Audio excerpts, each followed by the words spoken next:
อู่ดูโอ powered by Tross Tross Pro Pro ที่เข้าใจผู้ชายดีที่สุด Midas Window Film in partnership with Tag Heuer โอเคครับ เป็นอูดูโก้ โอเควันนี้เราจะมาคุยเรื่องจริงๆมีคนขอมาด้วยนะเขาบอกว่าอยากให้เรามาคุยมาสัมภาษณ์กับคนที่ขับไคล่า GT ไปกัมบอลก็คือคุณโก้ก็คือโก้แหละ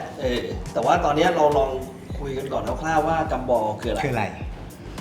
กัมบอลพอดีก็ที่ไปมาเนี้ยก็บังเอิญนะครับว่าได้คุยกับ founder ผ่านพีทพรภาที่ทำ Wonder Fruit พีทเป็นเพื่อนกับแม็กซ์ก็เลยซูมคอกันแล้วก็ถูกคอกันนะครับเพราะเขาบอกว่าเขาจัดมากรุงเทพผ่านกรุงเทพด้วยเขาอยากมี local participant นะครับที่ผมไปจอยเนี่ยก็เขาก็พยายาม include คนที่ local มากกว่าเพราะเขามี100 คันสมมติว่าทุกครั้งที่เขาทำ100 คัน100 คันนี้เขามี alumni 50 คันคือคนที่เคยไปมาแล้วซึ่ง alumni network เขาเนี่ยประมาณ 5,000 คนตั้งนี้ครบรอบ25 ปี 50 เนี่ยเขาบอกว่าเขาจะopen ให้คน apply แต่จริงๆแล้วเขาบอก apply มาปีหนึ่ง 3-4 พันคนแต่ไม่ได้รับอยู่ดีอ่ะมันจะชูมินี่ได้แค่50 คนได้แค่50ซึ่ง50มันก็ friend of friend แนะนำต่อกันมาหรือปีหน้าอย่างเช่นที่เขาไปอิสตันบูลไปอีบิซ่า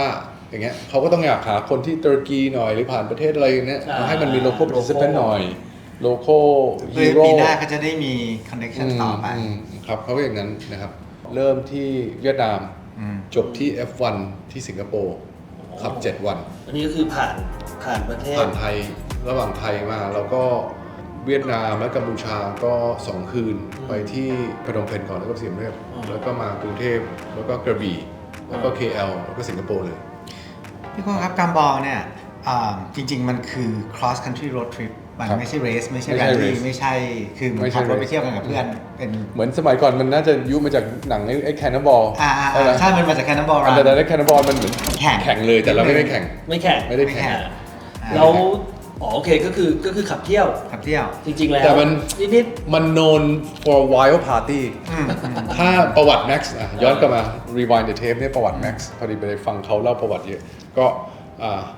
เขาเคยเป็นนายแบบนะเหรอเขารู้จักวงการแฟชั่นเยอะแล้วเขาเคย raise fund มาจะซื้อ Formula 1 ทีมนะครับ raise ได้แล้วด้วยแต่โดน outbid เพราะว่าตอนนั้นทีมที่Jenson Button ครับBA หรืออะไรนะ British Racing GP ก่อนเป็น Bronze มันเป็นอะไรที่เป็นเนตองป่ะBritish American Racing Team BAR ใช่ BAR มันเป็น BAR แล้วตอนนั้นไอ้สปอนเซอร์ของไอ้พวกบุหรี่มันจะสิ้นสุดไอ้ทีมมันเหลือไม่กี่ปีมันจะสิ้นสุดใช่ไหมมันก็เลยทุ่มซื้อทีมเลยแม็กซ์ก็แพ้มันก็เซ็งชีวิตมันบอกมันก็แพ้บิดไปแล้วนะจะได้แล้วแต่แพ้ไอ้พวก tobacco company แล้วตอนนั้นก็เลยเซ็งชีวิตมันก็บอกว่าเฮ้ยไม่รู้ทำอะไรวะเอาลงจัดเซ็งแก้เซ็งเนี่ยเอาเพื่อนๆเหมือนดีเจดังๆนั่งแบบไนโอมีแคมโบเคทมอสเนี่ยใช่ไหมแล้วก็เอาเศรษฐี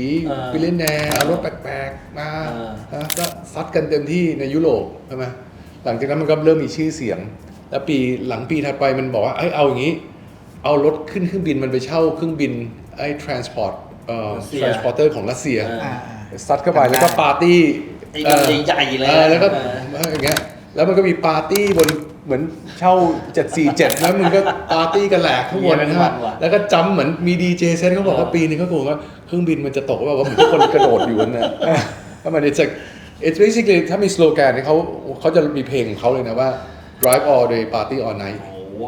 ผมก็ไปว่าโหมึงปาร์ตี้กันขนาดนี้แล้วมันจะไหวขนาดไหนวะเพราะขับไกลไหมวันนึงขับเยอะป่ะวันนึงก็พี่บางทีเดี๋ยวมันเป็นแต่ละอีเวนต์นี่มันก็มีคนเยอะสมมติว่ากัมพูชายกตัวอย่างกัมพูชาเนี่ยปิดทั้งประเทศ national holiday เลยนะโอ้โห as you enter พนมเปญนี่คือว่าผมว่าคนน่าจะ 500,000 คนฮะโอ้ยูขับไปเหมือนยูขับสมมุติว่ายูขับจากเอาไหนสุวรรณภูมิมาทองหล่อได้นะอย่างเงี้ยalong the way คนเชียร์ ทุกคนก็เหวออะไรวะ โอ้ยยังไม่โหดด้วยนะฟันด้วยนะ โดน โอ้ยมันเหมือนแฟนคลับแต่ละที่มันก็โปรโมทดีแล้วแฟนคลับเหมือนเข้าไปมาเลเซียตรง KL นะโหผมขยับรถไม่ได้อะเหมือนคนเหมือนถ่ายรูปกันมุงแล้วต้องเหมือนแล้วก็ดันไม่ผ่านกับพี่ ถ้าจีทัชเคยที่ทีมันขับยากที่สุดก็คือเรื่องทัชเนี่ยแหละผมว่ามันก็ผมว่าแม็กซ์ก็จัดปาร์ตี้นะครับ known for เอาคนดังแล้วเขาบอกว่าแล้วเขาก็เริ่มขึ้นปกพวก GQ พวกอะไรแฟชั่นอะไรพวกนี้มาใช่ไหมแล้วอันนึงที่เขาบอกว่าเป็น tipping point นึงของเขาคือเอาไอ้พวกรายการ MTV สมัยก่อนนะแจ็คมันไปเอาไว้พวกแจ็คอาร์สมาด้วยในกัมบอลแล้วมันก็ออก MTV อะไรพวกนี้อ๋อก็เลยยิ่งไปกันใหญ่ วนกลับมาที่เรื่องรถที่โก้ขับไปก่อนก็คือไคล่า GT เป็นไงบ้างได้ขับไกลๆขนาดนี้กี่วันนะประมาณ7 วันกี่กิโล 3,500 โลพี่โก้ไปเริ่มกับเขาตั้งแต่ต้นเลยเริ่มเขาตอนแรกบอกเขาว่าขอ Thailand เล็กอย่างเดียวได้ไหมผมไม่ได้ You either have to do the whole thing ดูแล้วเราก็คิดว่าโอเคคุณจัดให้พวกเศรษฐีคุณมีรถเซอร์วิสมีนู่นนี่อะไรใช่ไหมบอกเนาะมึงเป็นอะไรเรื่องของมึงจริงเหรอคือตัวใครตัวมันเลยเหรอแต่ก็ช่วยกันนะแต่เราช่วยกันแต่ว่าไม่ใช่ว่าผมว่าเขาก็ดีนะไม่ใช่ว่าคิดดูมหาเศรษฐีแต่ละคนมาว่าจะใช้เขาว่าใช่ไม่งั้นก็โอ้โหแต่ละคนรถพากานี่บูกาตีคุณเสียผมจะไปหายางบูกาตี้แตกคุณจะไปหายางที่ไหนอย่างเงี้ยมันจริงก็ต้องช่วยตัวเองนะไม่งั้นต้องมารับผิดชอบเยอะเกินแล้วรับผิดชอบหลากหลายเกินไปแล้วขับไคล่า GT เป็นยังไงนี่คือน่าจะได้เป็นครั้งแรกที่ได้แบบลองดิสเทนซ์ใช่ผมว่าเราใช่ไหมเราก็เป็นรถที่เราถนอมรถที่มันGarage Queen อันนี้ทุกคนที่มาชมว่า Garage GT ก็คือ Garage Queen นะไม่เคยเอามาหรอกมันก็ถนอมมันเนี่ยแต่ในชีวิตหนึ่งนะเราก็บอกว่าเราก็ปกติเราก็โอ้โห always nice and clean in the garage โอ้ยมึงจะเอาจริงๆอยู่เนี่ยก็ที่โทรไปหา Grant Larson เป็นผู้ออกแบบ Grant เนี่ย I'm gonna go into Gumball I'm thinking if you were free เนี่ย we'll take the Carrera GT out would you be interested like yeah I'm free เช็คไปเช็คมาบอกว่ามาก็เอาอย่างงี้ก็ไปแล้วเว้ย Yeah, well, my favorite part of the Carrera GT, I guess you could say, is probably the engine area. At the outset of the project, we want to make it visible. It's also one of my personal things as a designer is to show the function. มีดีไซเนอร์มาด้วยแล้วเราก็ไปทำลิฟต์คิดด้วยนะ KW ลิฟต์คิดขึ้นมา4 ล้อเลยนั่นก็ทำลิฟต์คิดเพราะ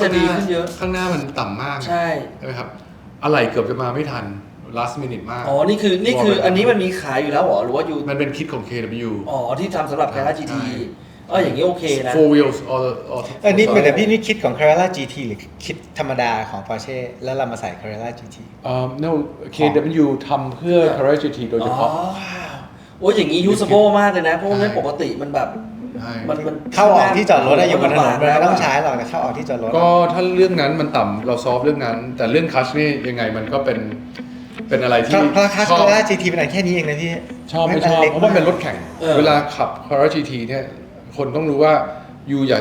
ย่าตอนปล่อยคลัชค่อยๆปล่อยแล้วมันจะเกาะเองแล้วจะมีเหมือนแอนตี้ซอมันจะพุ่งเองแต่สำคัญคือว่า stop and go traffic เนี่ย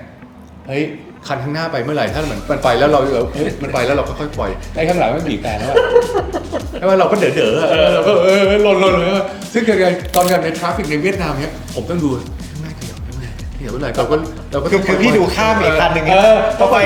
ยไม่ใช่เหมือนเราเด๋อกลางเคยสตอกลางสี่แยกก็มีว่าอย่างเงี้ยมันก็ค่อยๆปล่อยเพราะรถเวียดนามมันไม่มีทราฟฟิกไลท์บางทีมันมั่วมากเราก็อะไรก็จะไปหมดเลยโมไซค์วิ่งกันกระหน่ำแต่หลังๆมาเนี่ยจะแข่งกับไอ้แกรนว่าเฮ้ยเห็นไหมยูสตอร์เปล่าวันนี้ไอไม่ได้สตอร์นี่คือการกันขับด้วยแต่แกรนในทราฟฟิกเขาบอกเฮ้ยไม่เอาไม่เอาเลยอายุเราไม่ชอบเองแล้วเขาตรงคือคลาส Carrera GT มันตื้นมากครับมันเป็นคลาสแข่งเพราะวันนี้มันเป็นเครื่องที่เขาdevelopมาเป็นเครื่องแข่งแล้วก็เอามาใส่รถบ้านเลยแล้วก็คนที่เทสคือ Waterall ซึ่งมันก็ขับรถแข่งมันก็บอกว่า it's okay it's a good car คือมันรถแข่ง it's a good it's a very มึงไม่ได้มาขับในกรุงเทพit's a very gentle รถแข่งแล้วก็คลาสมันถ้าผมจำไม่ผิดมัน5 นิ้วครึ่งอะไร4 นิ้ว5 นิ้วแบบแค่เนี้ยอันเท่าฝ่ามือจริงๆขับไปโอเค experience ของผมนะ after living with it for 7 days แล้ว 4,000 กิโลเนี่ย ผมโอเคนะ ชิ แต่ นนะ ผมเข้าใจว่าถ้าคนกว่าจะเหมือนใช่ไหมมัน มันคือความเคยชิน คือพี่ได้เวลาเรียกว่า practice make perfect อ่ะ ใช่ ได้เวลา ใช่ ทุกวัน ใช่ จนพี่รู้แล้ว ตรงนี้แหละเดี๋ยวรอ แต่มัน ใจนึง แต่มันก็ stressful นะ ถ้า you มี stop and go trafficอ่า especially ถ้าว่าอย่างเงี้ยมันมีอย่างงี้นะ ถ้าอยู่ค้างในสะพานอ่ะ โอ้โหเนี่ย ใช่ป่ะ แล้วมันต้องให้ anti store มันทำงานเองนี่มันคือเหมือน เฮ้ย ยังไงดีวะ คืออันนี้เบรกมือมันเป็นเบรกมือไหม มีเบรกมือ มันเป็นเบรกมือไฟฟ้าหรือเบรก เบรกมื มื อ อเบรกมือฮะ คือนอกจากจะต้องรู้จังหวะคลัชแล้วเนี่ยยังต้องอ่านใจ anti stall system อีกนะว่ามันจะคิกอินหรือเปล่า หรือมึงจะไม่คิกมึงไม่คิกนี่สวยจังเว้ยสวยแต่ว่าจริงๆ Porsche เนี่ยเกียร์ธรรมดาเนี่ยตั้งแต่รุ่นเก่ามาเนี่ยมันก็เป็นอย่างนี้แล้วพี่คือใครขึ้น Porsche ครั้งแรกเนี่ยออกตัวเนี่ยส่วนใหญ่จะดักมันมีจังหวะที่ต้องดึงคลัชนิดนึงอ่ะคือพี่จำไม่ได้แล้วล่ะพี่ขับจนชินแต่ว่าแบบคนมาขึ้นครั้งแรกอะปล่อยคลัชปุ๊บแม่งดักทุกคนมันต้องแบบยื้อนิดนึงอ่ะแล้วค่อยมีจังหวะเลี้ยงของตอนมันจัดคลัชมันจัดนิดนึง คืออย่างที่บอกอะรถที่ดีที่สุดคือรถที่อยู่ในการาจเราเพราะเราขับบ่อยเราจะรู้อาการมันไปฟังคนอื่นไม่มีประโยชน์หรอกแต่เราอยากฟังพี่โก้เพราะเราก็ไม่บุญได้ขับเซอร์ราจีดี เราฟังพี่โก้ แล้วเขาขับกันเร็วไหม แล้วแต่คนเลย อย่าง กัมพูชานะ โอเคเราก็ต้องเข้าใจอยู่แล้วว่า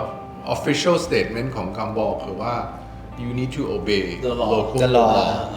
ไม่ไหม it is not a race you need to obey แต่ว่าจะซัดกันทีก็ซัดอ่ะ สนุกขับสนุกอย่าใช้คำว่าแข่งนะสนุก อย่างเวลามันโล่งทีเนี่ยอย่างโคนิเซกเจราในกัมพูชาผมว่าเฮ้ย did you how we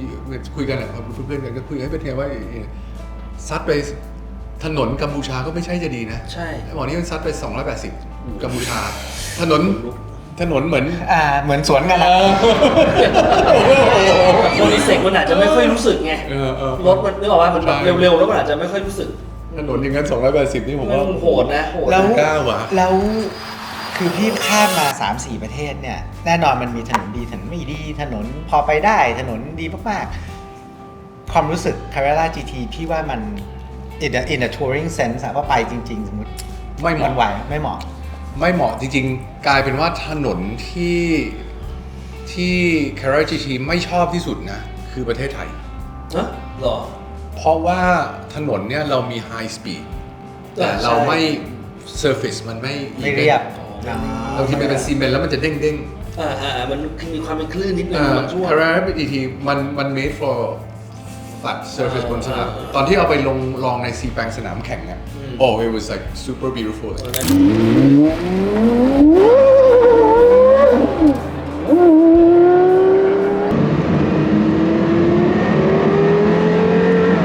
รอบนี้น่าเป็นรอบให้เครื่องคูลดาวน์หน่อยแล้วกันก่อนที่เข้าผิด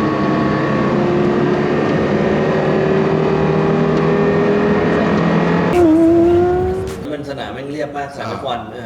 ก็คือว่าถ้าเกิดขรุขระไปเลยมันก็เร็วไม่ได้ก็จบ ก็เร็วนะแต่ของเราเร็วได้แต่ ไม่ ยัง เรียบ มีเป็นคลื่นแล้วมันจะ bottom out ผมว่า bottom out เลยเหรอ ไอ้คาร์บอนผมว่าผมโดนมาตั้งสองสามครั้ง ก็เป็นไปได้นะ แต่ร่มดี มันเตี้ยมาก เพราะมันจะเป็นอย่างเงี้ย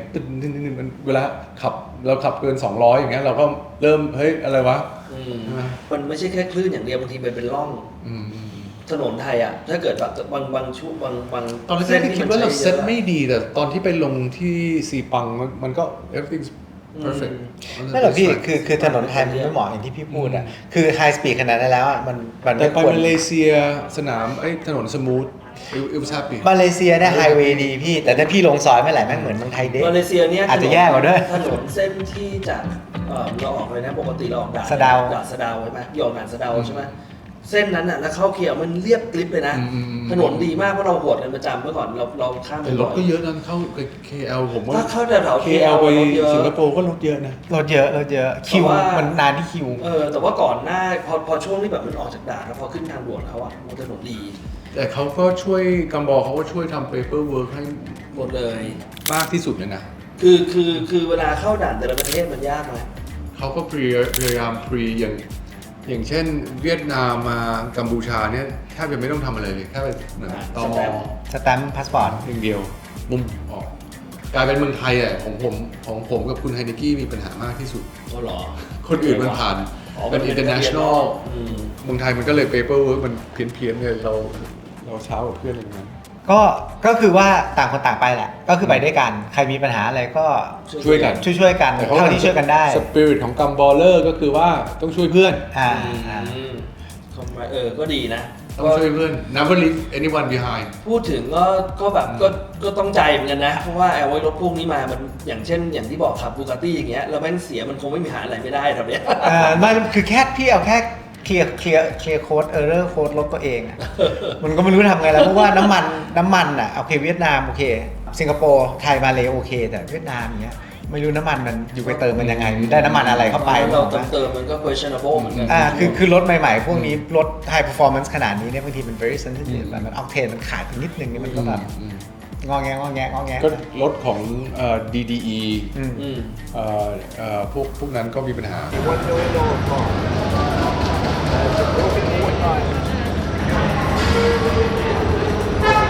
รถอะไรครับ ไอ้ Ferrari เหรอ ไอ้ Aventador SVJ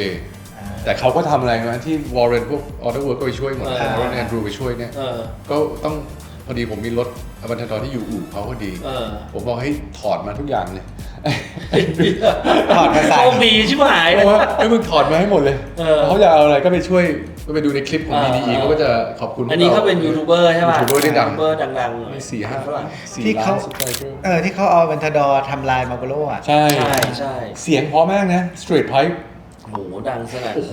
straight pipe เสียงโคตรเพราะเลยพี่ มี12 straight pipe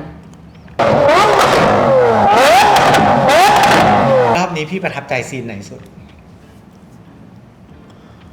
ผมว่าคน ประทับใจนะไม่ใช่ตื่นเต้นนะเดี๋ยวมีตื่นเต้นอีกช็อตหนึ่งขอประทับใจก่อน ผมว่าต้องยอมรับว่าคุณปีเตอร์ที่เป็นเจ้าของเป็นแชร์แมน CEO ของ Chipmunk Group ในกัมพูชาเขาเอากระทรวงอะไรท่องเที่ยวของเขาจัดกาล่าดินเนอร์อังกอร์วัดเลย แล้วก็ได้ทำ World Record เอาซุปเปอร์คาร์ไปจอดตรงข้า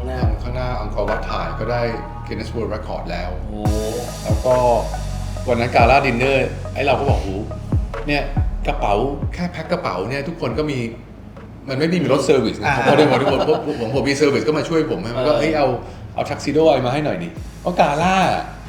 ทำไมแต่จะลงคนโดยรัฐบาลอ่ะ แล้วเราก็ รู้สึกว่าต้องแต่งตัว ผมว่า สูท เต็มรถโบไทยกาล่ารัฐบาลรัฐมนตรีอะไรเข้ามาหมดเลยใช่ไหมอย่างเงี้ยแล้วก็โหเซตติ้งมันเหมือนโรแมนติกมากอ่ะมันจะแล้วก็ทำออคชั่นนู่นนี่ออคชั่นของแล้วก็ให้มูลนิธิอะไรพวกเนี้ยเพราะแม็กซ์เขาก็ทำพวก charity work ผมว่านั้นก็ประทับใจแล้วผมว่าแฟนคลับที่กัมพูชาเนี่ยเหมือนให้เกียรติเรามากอ่ะไอ้ทุกคนเราคุยกันแล้วบอกว่าyou feel like you're a rock star. We don't deserve it. We're a bunch of idiots driving fast cars, man. Why? You're like, what do we do? We don't deserve any of this. โอ้เขาดูแลดีเลย โอ้โหเหมือนพระเจ้าอ่ะ โอ้ดีว่ะ เจ๋ง สนุกดีนะ ปิด ก็ไ ถนนเนี่ย ประสบการณ์ ปิดถนนเนี่ยพี่ เข้าใจไหมเหมือนจาก across the country almost like declare national holiday เหมือนกันทั้งถนนพี่ยังคิดดู ลั่นเหมือนกันนะ มัน เมื ขั้ อน งไทยไม่น่าจะทำได้แบบนี้ ไม่ได้ต้องมี โดนแน่ๆ ต้องมี แต่ ดราม่า เขาก็คงแบบมีความตื่นเต้นในระดับหนึ่งแบบเหมือนก็เท่าที่ได้ยินมาก็รู้สึกว่าเหมือนแบบคือเตรียมการไปเยอะเพราะเราเริ่มที่นั่นใช่ไหมเริ่มเวียดนามโอเคแล้วก็ แล้วตื่นเต้นที่สุดเหรอพี่เอาของพี่นะ หรือของคนอื่นก็ได้พี่เห็นแล้วพี่โอ้โหถ้าเป็นกูแย่แน่เลยนะ ตื่นเต้นที่สุดนะKL ไปสิงคโปร์รถเยอะมากแล้วรถมันเยอะเหมือนรถติดอ่ะมึงคิดดูดิเหมือนขับจากมันก็ไกลใช่ไหมมันแค่มัน 3-4 ชั่วโมง KL ไปสิงคโปร์ก็มี 4-5 ชั่วโมง ก็เหมือนสมมติว่าขับนี่ไปบุรีรัมย์สามแข่งอย่างเงี้ย ใช่ มันไกลต้องคิดดูดิถ้ามันเยอะรถติดอยู่เรื่อยๆอะพี่ใครสนุกวะใช่ไหมสรุปทำไงพวกเราเริ่มคนแรกเลนซ้าย ว่าแล้ว เปิดเลนเหรอ สรุปแม่งเลนซ้ายตลอดทาง เปิดเลนใหม่ แล้วก็มีตำรวจดักจับ แล้วก็เริ่มลงเหมือน as we do go เนี่ยมันก็เริ่มลงโซเชียลแล้วไอ้พวกกับบอลเลยไม่ respect rules แล้วไอ้ผมก็บอกตอนแรกจริงๆก่อนนั้นก็จากสะเดาไป KL ก็พยายาม behave ขับเร็วได้แต่อย่ามุดโชว์เลนให้มันสุภาพหน่อย แต่ในที่สุดเริ่มก็ติดทุกคนมีคนหนึ่งเริ่มไป งั้นก็ไปกันหมด เมื่อมีผู้นำย่อมมีผู้ตามเสมอ มึงอย่าได้เปิด ขับต้องบอกว่าขับไม่สุภาพเลยครับ ไม่สุภาพ ไม่สุภาพเลยครับ ขับไปคุณลิขิตจริงๆครับ ไม่พี่แต่ว่าจาก KL ไปสิงคโปร์เนี่ยมันลงยาโฮไงมันลงยาโฮบารูไงข้ามไปทางฝั่งนั้นเนี่ยคือทราฟฟิกมันเยอะเพราะว่าสิงคโปร์ที่รู้เนาะประเทศเขาก็ทำอะไรกับรถได้ไม่เยอะแล้วเขาก็ขับแบบสนุกไม่ได้เขาก็ข้ามยะมาขับยาโฮกัน ใช่ แล้วก็กลับวีคเอนอย่างเงี้ยถ้าพี่ cross วีคเอนนี่แม่ง ใช่ เยอะ ผมเคย cross แต่ละทีผมแม่งแบบโอ้โหถามจริงนี่คือแบบพาลูกไปเที่ยวอ่ะ ก็ข้ามเล่นอะไรอย่างเงี้ยแบบ แต่ว่าโก้มีรถเซอร์วิสคันหนึ่งกันเหนียวไว้ ได้ใช้ไหมพี่ ไม่ได้ใช้ มันคือ ได้แบกทักซิโด ได้เซอร์วิสคุณไฮนิกี้ อีกคันหนึ่งจากทีมไทยแลนด์ เขาใช้ คุณบิวเอาอะไรไป เขาขับ 575M อ๋อ 575M 575M ก็นึกว่าจะ คันสีเงิน มีปัญหาสีเงิน แล้วก็ รถเก่าพี่หนู ครับ อ่า ก็จริงๆรถเก่าผมด้วยนะ รถเก่าพี่ใช่ไหม เฮ้ยแต่คันนั้นสวยมากเลยนะ คันนั้นสวยมาก ผมก็ขาย ข้างใน พี่ช้า สี พี่ แดง ช้าไปขายพี่หนูไปขาย หรือว่า โอ้คันนั้นเนี่ยโอ้โหคันนั้นสวยรถเซอร์วิสไปก็คือเป็นคาเยน ไฮเย็น เก้า เอายาง 955 ผมไม่เป็นห่วงยาง อ่า ก็มียางสแปร์ยางหน้ายางหลัง ใช่เพราะไปประเทศแบบนั้นคือพี่ ไม่มีทางเนี่ย ไม่มีทางมี เพราะว่าไคล่า GT ใช้ยางไซส์พิเศษไม่เหมือนชาวบ้าน ด้วย ใช่ไหมอืม ก็เอายางไป ก็คือใช้คาเยน 955 คาเยนเอส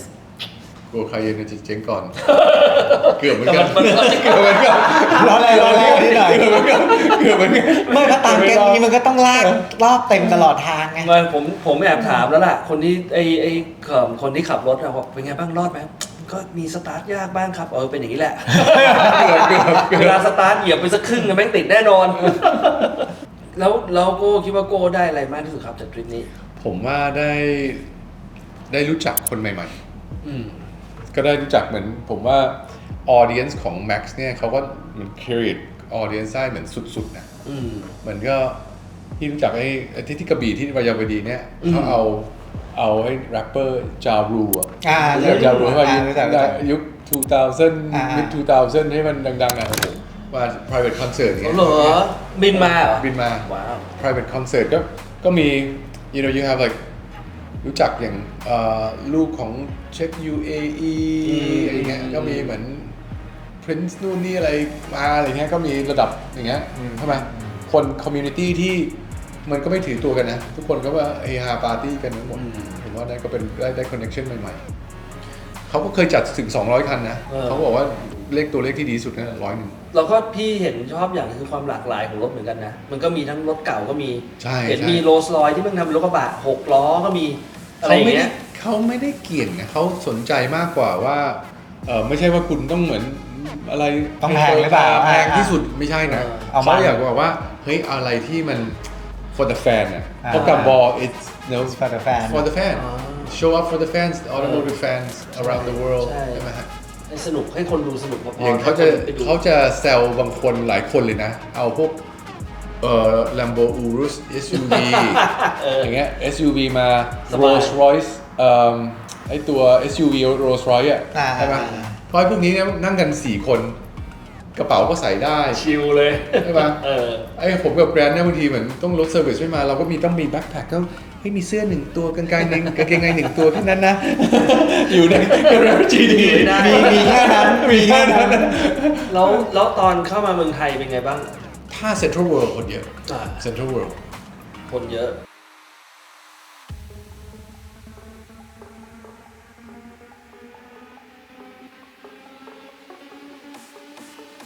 คือเดี๋ยวนี้การขับรถมันเป็นการโซเชียลไลซ์แล้วใช่ไหมเดี๋ยวนี้เราอย่างที่เรารู้กันมันเป็นคอมมูนิตี้ของแต่ละยี่ห้ออะไรทุกคนก็ต้องทำหมดก็โอเคนะแฮปปี้ ทุกคนดูแลรถตัวเองจบหมดทุกคันนี่พี่100%จบหมดทุกคันไหม มีอุบัติเหตุบ้าง อืม ตกหลุมอะไรเงี้ยล้อยางมัน ก็แต่ว่าก็ แต่ไม่ได้มี major accident อะไรนะ แล้วแต่ว่าขับแบบว่ามีใครที่ต้องเอารถกลับบ้านไหมมีหรือว่าทุกคนไปจบที่สิงคโปร์ได้หมด จบที่นั่นหมดเลย เหรอ โอ้ ที่นั่นหมดเลย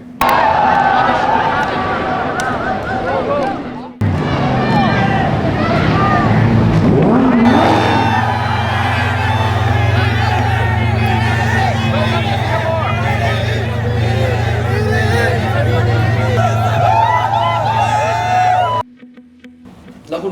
F1 ใช่ไหมไปดู F1 ใช่ไปดู F1 แล้วอย่างเงี้ยไปแต่ละคนให้จ่ายประมาณเท่าไหร่ไม่เกี่ยวกับค่ารถ เอา ค่าอะไรนะค่าที่ต้องให้จ่า เอา ยให้ organizer ค่า organizer ก่อน ครับ 80,000 ปอนด์ ครับ อย่างแรก ต่อคัน 80,000 ปอนด์ ต่อ ต่อทีม ต่อทีม คันหนึ่งก็ทีม อันนี้คือค่ารถ driver 80,000 แล้วเขาให้โรงแรมทุกเมืองห้องหนึ่ง เราก็ต้องซื้ออีกห้องหนึ่ง เพราะเราอยู่ไป2 คน ผมไม่อยากนอนกับแกรน sorry man I love you but ใช่ แล้วที่เหลือก็ insurance shipping ใช่ไหมแล้วแต่ประเทศ แล้วแต่คน โฮมอยู่มาที่ไหน Cars International เขาทำให้ main shipping คือเขามีคอนแทคให้ทำให้เรา ใช่ใช่ เราก็จ่ายตังค์ ใช่ แต่ของเราเนี่ยมันยากกว่าเพื่อนเพราะว่าเวลาเราเป็นทะเบียนไทยใช่ไหมเราไม่ได้แจ้งจอด เราเป็นรถ active ทะเบียนไทยเราจริงๆตอนออนออกเนี่ยต้องเป็นเหมือนทะเบียนต้องโดน suspend แต่กลับมาเมืองไทยมันต้อง activate ทะเบียนไทยอีก อะไรทุกอย่าง ซึ่ง มันยุ่งอะมันเป็นระบบของบ้านเราที่งง ทำให้มันง่ายขึ้นหน่อยได้ไหม คือเราจะได้แบบ มันจะได้ขับเข้าขับออกไปนู่นไปนี่มันจะได้ทำได้อะ อันนี้กลายเป็นลำบาก คอมพิเคทมาก คุณบิลไฮนิกี้เนี่ยเราดีเลย์ที่บอร์เดอร์ตรงเขมรไทยเนี่ยดีเลย์มัน4 ชั่วโมง ขาเข้าเหรอ ใช่ โอ้โห การท่องเที่ยวเนี่ยอยากจะโปรโมทรถทริปเคยมาคุยกับเรา ใช่ ว่าแบบทำยังไงอยากจะโปรโมทรถทริปผมบอกก็ให้มันเข้าง่ายๆออกง่ายๆเถอะ คือ มันคือจริงๆอ่ะพี่ที่เราไปขับมาเลสิงคโปร์ไทยลาวเวียดนามที่เวียดนามไม่ได้ไปผมไปแต่ไม่ได้ไปขับกับ ใช่จริงๆเราก็ไปมาหมดแล้วจริงๆเรา มีเขมรอ่ะไม่เคยกัมพูชาไม่เคยไปแต่จะบอกว่าในทั้งหมดเนี่ยบ้านเราไม่ขับสนุกสุดแล้ว คือเทียบแม้แต่ต่างชาติมาขับพวกฝรั่งมาเนี่ย เอลส์มาหมดแล้ว มาหมดแล้ว มาขับแถวน่านแถว มันมาขับน่านเนี่ย ออ ถึงที่พักอ่ะมันบอกขอออกไปอีกรอบได้ป่ะ ผมไปเลยก็เอาตังค์ให้มันไปเติมน้ำมันด้วยแล้วกัน มันก็อัดคือพี่เราก็นั่งเกือบจิบเบียร์แล้วตกเย็นอ่ะ ได้ยิน ขึ้น เสี ไป ยง อัด ลั่ บ น น เล เขา ย ตังเขาอ่ะมันก็แบบมันก็ถามว่า what do we need to look out for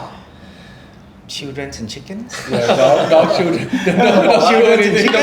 ปกติมันไม่ค่อยมีรถหรอกกูขับได้แหละ แต่ว่าถ้าเกิดมันจะใกล้ๆหมู่บ้านอ่ะก็รู้อยู่ก็ ก็ต้องเบา ก็สโลว์ดาวก็ช้าแล้วก็ผ่านแล้วก็โอเคก็แบบเซฟอ่ะให้เซฟนั่นแหละ แล้วที่เขาบอกว่าเปรียบเทียบกับ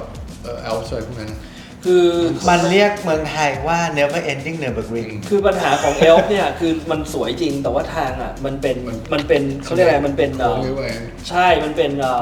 ยูเทิร์นอ่ะมันเป็นอะไรนะเขาเรียกอะไรนะ โค้งพับอ่ะ มันเป็นโค้งพับซะแบบน่าจะ70%อ่ะ ซึ่งมันก็เบื่อ คือมันถ่ายสวย ยูเทิร์น มันไม่ fluid คือ ใช่ เขาพยายามจะขึ้นแบบนี้เขาจะขึ้นอย่างนี้นึกออกพี่ของเราเนี่ยแม่งไปรอ คือ บเขา ถือว่า เพราะ ดีไซน์ ของเขานี่คือแค่ต้องการข้ามเขา อืม ถนนเราเนี่ยมันคือเชื่อมคอมมูนิตี้เชื่อมหมู่บ้าน เชื่ เชื่อ อ ม หมู่บ้าน ต่างๆ ฉะนั้นมันก็ อืม จะไปแบบไปรอบอ่ะไป คือ ล้อ ของมันแฮร์พินแล้วก็ถ้าเกิดตรงไหนมันเจาะอุโมงค์ได้มันก็เจาะแต่บ้านเราอ่ะมันไม่เจาะอุโมงค์ไงคือมันคงยากอ่ะเขาก็เลยทำถนนเรามันก็เลยเป็นเคิร์ฟแบบว่าเป็น flowing curve อ่ะมันขับสนุกต่างจังหวัดเนี่ยมันบอกว่าดีกว่าบ้านมัน อันนี้คนที่อยู่เยอรมันกับสวิสนะ ห้องน้ำก็หาง่าย คือทุกอย่างอาหารก็มีอะไรคือแบบเดี๋ยวมีปั๊มก็ you have everything อะไรอย่างเงี้ยมันก็แฮปปี้แต่ปีหน้าเขาวิ่งอยู่ถ้าไปอีบิซ่านี่โอ้โหคนไม่คงก็พลายเยอะนะ เพราะว่าคราวนี้ปาร์ตี้จริง จะถามว่าเหนื่อยไหม ปาร์ตี้เหนื่อยไหม เอาเหนื่อยไหมเนี่ยลืมถาม ตอน อย่างเห แร นื่ ก อยไหม ๆตอนแรกๆเราก็บอกว่าเฮ้ยโหพวกนี้มันฮาร์ดคอร์ขนาดนี้ว่าเราจะไหวหรือเปล่าใช่ป่ะขับขนาดนี้เสร็จตอนกลางคืนก็รู้สึกว่าต้องไปโซเชียลไลซ์จะไปหรือเปล่าว่าไหวไหมเนี่ยหลังจากคืนที่2สังเกตว่าเฮ้ยกูก็อยู่คนสุดท้าย กูก็ไม่ธรรมดาเหมือนกัน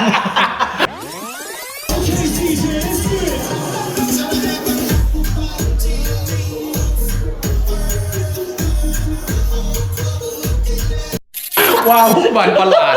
กูก็ไม่ธรรมดาเหมือนกัน ทำไมไม่กูอีกแล้ว ตี 1นะพรุ่งนี้ออกกี่โมงวะมึงยังอยู่เลยเนี่ยกูก็คงจะไปแล้วเนี่ยทำไมกูยังอยู่วะ ก็ไหวอะ เราก็ไม่อยากพลาดแหละ ใช่ไหมเราก็อยากรู้จักคนนู้นคนนี้ใช่ไหมทุกคนก็เฟรนลี่หมดอ่ะ แล้วมันออกเช้าไหม เขาส่วนมากเขาบอกว่าเฮ้ยยูควรจะไปถึงประมาณนี้วันนี้ อ๋อ คนส่วนมากก็ตั้งใจออกเช้าเลยนะ ส่วนมากนะยาแก้แห้งก์ยี่ห้อของอะไรเนี่ยผมว่านี่เจ๋งมากเลยตอนแรกๆผมก็บอกเฮ้ยมันอะไรวะสังเกตว่าเริ่มกินไปว่าเฮ้ยอย่างนี้กูปาร์ตี้ได้ทุกคืนเลยดีกว่า ทุกวันนี้ยังเหลือช่วงปาร์ตี้เนี่ยเหลือ ต้องรีบสั่งมาหน่อย ให้มันเป็นอะไรที่เหมือนผมไม่เคยเจอยาแก้แฮงก์ที่มันเจ๋งขนาดนี้อะตื่นมาเหมือนเฮ้ยกูไปได้ต่อแล้วนี่ นี่มันมี25 year of refinement มาถึงจุดนี้ อันนี้เสื้อนี่ทำมาเป็นเสื้อทีมเหรอ นี่ โอ้ย จริงๆเนี่ยเพราะตึกสปอนเซอร์เราคือตึก Porsche Design Tower นะครับ แล้วก็ Porsche Design Tower Bangkok แบงคอกใช่ไหม เราก็มี ขายของ เรามี Man Cave เรามี Man Cave เป็นที่จอดรถ Passion Space ใช่ไหมครับ ใช่ ซึ่งเสร็จแล้วว่าจะทำอะไรเหมือน advertisement บนรถเนี่ย Porsche Design ต้อง approve ซึ่ง corporate จะช้ามาก ผมกับ Grant ก็เลยเฮ้ยออกไอเดียมาว่าเฮ้ยเราจะขายฟีเจอร์หนึ่งใน Porsche Design Tower เนี่ยแล้วก็มี Man Cave เราก็ตั้ง fictional เหมือน อ๋อ ตั้งยี่ห้อ เหมือนเคอร์วิสตันน่ะตั้งขึ้นไปเองอ่ะ อันนี้ก็ Man Cave Beer อ๋อ แล้วทำแบบว่าแปะสติ๊กเกอร์ให้คนถามว่า Man คืออะไร Cave Beer คืออะไร อ๋อ it's a fictional อ๋อ beer that we can drink in a Man Cave ของที่ตึกวอเช่ สร้างสตอรี่ สร้างสตอรี่ เอ้ยแจ๋วแจ๋ว แจ๋ว นี่ก็มีสตูตการ์ด เอ๊ะ สตูตการ์ดแบงคอกนี่ก็มี2ตัวนี้ก็มีของผมกับแกรน อ๋อทำมาคนละตัว คนละตัว เสื้อทีม ครับ น่ารักดี แต่ทุกคนก็ใส่เสื้อทีมตัวเองนะ เรามีหมดนะเสื้อยืดทีม ก็ อะไร เหมือน เงี้ เดี ย ยวแจกสติ๊กเกอร์ซึ่งกันและกันเพื่อนกัน น่ารักดี แต่อารมณ์นี้ดีไม่ต้องรับผิดชอบรถใครรถมันเรื่องข เฮ้ย คุ อั ณ นนี้ดีจริง อันนี้ ว่ะ ดี ใช่ ผมว่าผม เพราะเลนไดรฟ์มันต้องรับผิดชอบไงเพราะเลนไดรฟ์มันขับเอาเช่หมดทุกคนก็แบบมันก็ต้องดูแลรถตัวเองต้องแบบมี เขาพยายามบอกว่าสปิริตของกัมบอลเลอร์เนี่ยเหมือนต้องช่วยกันตลอดเวลา เดี๋ยวมึงต้องรอดก่อนด้วย No one get left behind แต่เจอคนผมว่าไฮไลท์ของทริปก็เจอคนหลากหลายแล้วมันก็เป็นเพื่อนกันอ่ะมันกลายเป็นเพื่อนสนิทกันเพราะว่ามันผ่านเหมือนอะไรมาด้วยกัน มันก็คอมเมนต์ของโรดทริปก็เป็นอย่างนี้แหละทำให้คนสนิทกัน กัมบอลถือว่ามัน most hardcore ตรงที่ว่า จริงๆมันต้อง 3,000 originally มันต้อง 3,000 ไมล์นะ แต่ของเรานี่แค่ 3,500 โลเพราะมันไม่ได้ยาวขนาดนั้น แต่ลองคิดดูถ้า 3,000 ไมล์ภายในอาทิตย์หนึ่งเนี่ยพี่ต้องขับอย่างเดียวนะ ใช่ แล้วเจอกัน 4,800 โล ใช่ไหม 4,800 โล การจัดอย่างเงี้ยมันดีอย่างหนึ่งคือว่า 1 เน้นขับรถใช่ไหมเน้นแบบมันไม่ได้ วันนึงขับกี่ชั่วโมงพี่เฉลี่ย ผมว่าบางวันก็ 12 ชั่วโมงนะรถติดดูนี่อะไรมันต้องทำอีเวนต์อะไรของมัน ก็คือ ด้วย พี่ไปถึงโรงแรมค่ำอ่ะ ใช่ทุกวันนะถึงโรงแรม 3-4 ทุ่มนะกินข้าว คือวันนั้นอ่ะ แล้วก็ปาร์ตี้ต่อแล้วตื่นเช้ามาผมก็ต่อ คือทุกคนก็มีความหวังว่าคุณจะได้เห็นแสงตะวันมาถึงโรงแรมแต่ไม่สั่งทุกวัน วันที่ขับมาถึงกรุงเทพอ่ะขับเริ่มต้นจากที่ไหน วันนั้นที่องกวัดเสียมเรียบ คิดดูดิ แล้วเช้านั้นทำ World Record Guinness World Record อ๋อคือตอนเช้าก ว่าจะออกมาได้ก็ต้องมีจอดของเขามาทำนู่นนี่ใช่ไหม มา verify นี่คือขับจากเสียมเรียบมากรุงเทพอ่ะวันเดียวอ่ะ จริงๆมันไม่ไกลนะพี่มันไม่ได้ไกลมากนะ หรอ ไม่ได้ไกลมากนะ แต่ แต่ ก็ ว่า หลาย แค่ ไม่เพราะเสียงเรียบมันมาทางบุรีรัมย์ปะ เข้าทางไหน ไม่ใช่ แถวรุ่งดานแถวสระแก้ว สระแก้วใช่ใช่โทษไป สระแก้วมานี่จริงๆก็ 3-4 ชั่วโมง 4 ชั่วโมง ใช่ ถึงนะ อ๋อโอเค แต่ฟังแล้วมันไกลไงตอนแรกที่ฟังโหจากเสียมเรียบเข้ากรุงเทพวันเดียวเลยเหรออะไรเงี้ย ไม่ไกล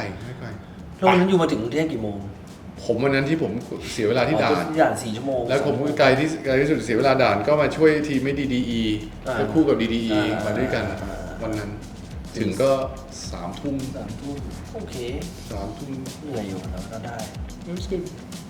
ไม่มันเคยแล้วแบบเนี้ยแล้วมันไม่ไหวแล้ว มันไม่ไหว หลังๆเมื่อก่อนนี้ก็ติ่ง อย่างนี้ สอง พี่ เดี๋ยวนี้5 ทุ่มไปก่อนนะ เดี๋ยวพรุ่งนี้ขับเช้า เดี๋ยวจนว่าที่ผมเอาไว้ anti hang ของ เดี๋ยว มาดูหน่อยพี่มาดูหน่อย รถทริปเดินร้ายเนี่ยเวลาเริ่มห่างเวลานอนเริ่มยาวขึ้นเรื่อยๆ เมื่อก่อนนี้ปาร์ตี้ถึงดึกออกเช้าเดี๋ยวนี้เริ่มปาร์ตี้ถึงไม่ดึกมากออกสายหน่อย ค่อยๆขยายไปเรื่อยๆ ตามอายุ ตามอายุ โอเค ตามวัย ไม่แต่ว่าจริงๆถ้าแบบนี้ก็เป็นอีกแบบหนึ่งนะ ใช่ ก็เป็นอีกแบบหนึ่งนะแล้วก็ผมคิดว่าการที่ไม่มีเซอร์วิสเป็นการบังคับให้ต้อง prepare รับผิดชอบตัวเอง รับผิดชอบตัวเองดี แล้วก็ต้องเตรียมรถอะไรบ้างไหมก็เตรียมรถยังไงคันเนี้ย คันนี้ ไม่รู้ว่าไม่ได้เตรียม อะไรมากเดี๋ยวพอเข้าไป service AS เสร็จก็รอก็ไม่ได้ใช้ก็ทุกอย่าง แค่ซื้อล้อซื้อยางมาเพิ่ม ใช่ รถมันเครื่องมันเจ๋งมากนะเครื่อง พี่ CTT พี่รู้ไหมว่ารถที่เก่าที่สุดที่ไปทริปเนี้ยคือรถอะไร RS7 Porsche RS73 ฮะ ไอ้นี่ชื่อแบรี่ 2.7เหรอ 0.7 IS แล้วไม่มีแอร์ที่สีเหลืองไม่มีแอร์ให้ฝรั่ง2 คนขับ เหรอ ผมว่าว้าว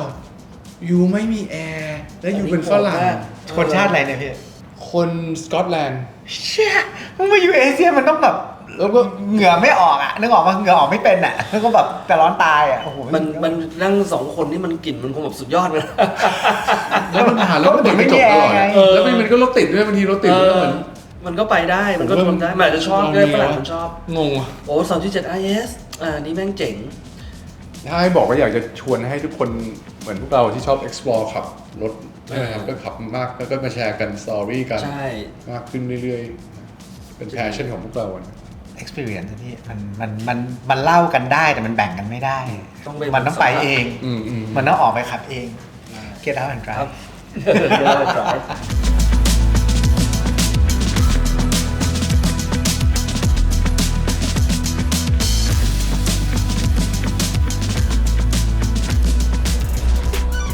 I started Gumball back in 1999. My background before that was a combination of racing cars and fashion